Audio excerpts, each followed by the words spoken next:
Welcome back to Story Time with Anne-Marie. So happy you could join me today as we read another Caldecott honor book, Crow Boy by Taro, Yashima.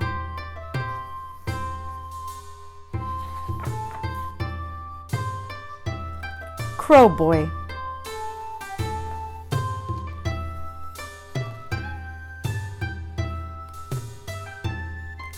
On the first day of our village school in Japan, there was a boy missing. He was found hidden away in the dark space underneath the schoolhouse. None of us knew him. He was nicknamed Chibi because he was very small. Chibi means tiny boy. This strange boy was afraid of our teacher and could not learn a thing. He was afraid of the children and could not make friends with them all at all. He was left alone in the study time. He was left alone in the playtime. He was always at the end of the line, always at the foot of the class, a forlorn little tag-along. Soon, Chibi began to make his eyes cross-eyed, so that he was able not to see whatever he did not want to see. And Chibi found many ways, one after another, to kill time and amuse. Just the ceiling was interesting enough for him to watch for hours. The wooden top of his desk was another thing interesting to watch. A patch of cloth on a boy's shoulder was something to study. Of course, the window showed him many things all year round. Even when it was raining, the window had surprising things to show him. On the playground, if he closed his eyes and listened, Chibi could hear many different sounds near and far. And Chibi could hold and watch insects and grubs that most of us wouldn't touch or even look at. So that not only the children in our class, but the older ones and even the younger ones called him stupid and slowpoke. But slowpoke or not, day after day, Chibi came trudging to school.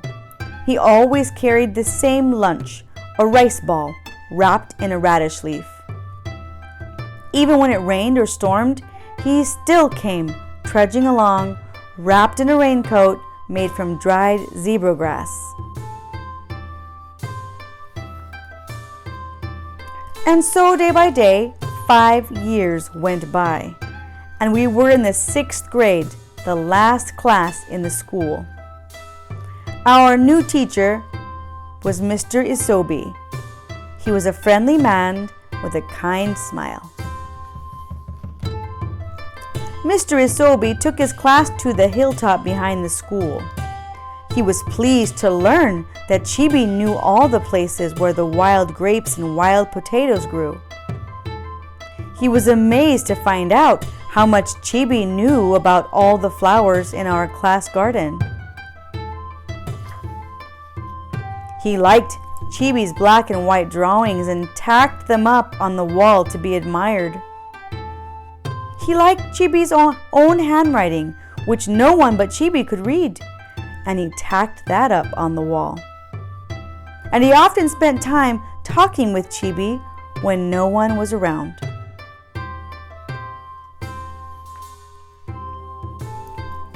But when Chibi appeared on the stage of the talent show of that year, no one could believe his eyes. Who is that? What can that stupid do up there? Until Mr. Isobe announced that Chibi was going to imitate the voices of crows. Voices? Voices of crows? Voices of crows?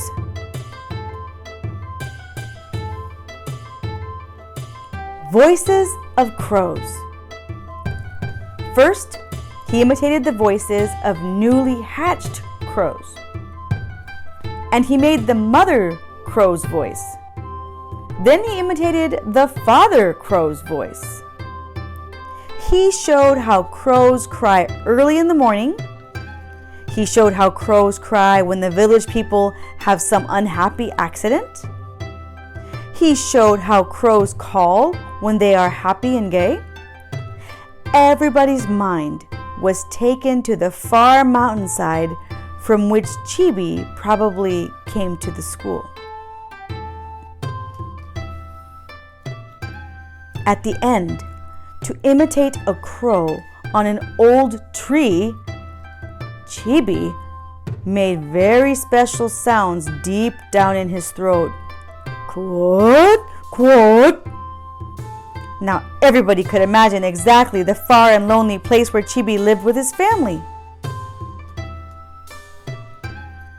Then Mr. Isobe explained how Chibi had learned those calls, leaving his home for school at dawn and arriving home at sunset every day for 6 long years. Every one of us cried, thinking how much we had been wrong to Chibi all those years.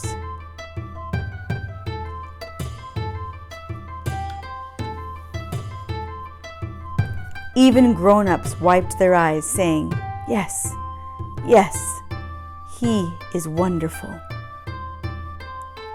Soon after that came graduation day. Chibi was the only one in our class honored for perfect attendance through all 6 years.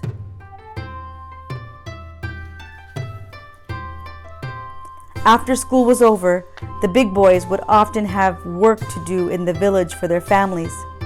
Sometimes Chibi came to the village to sell the charcoal he and his family made.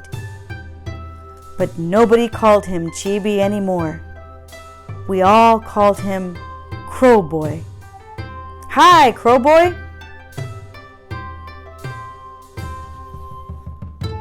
Crow Boy would nod and smile as if he liked his name. And when his work was done, he would buy a few things for his family.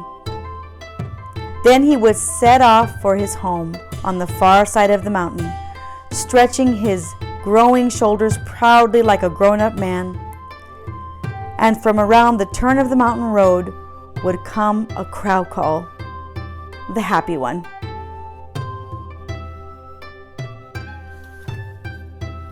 The end.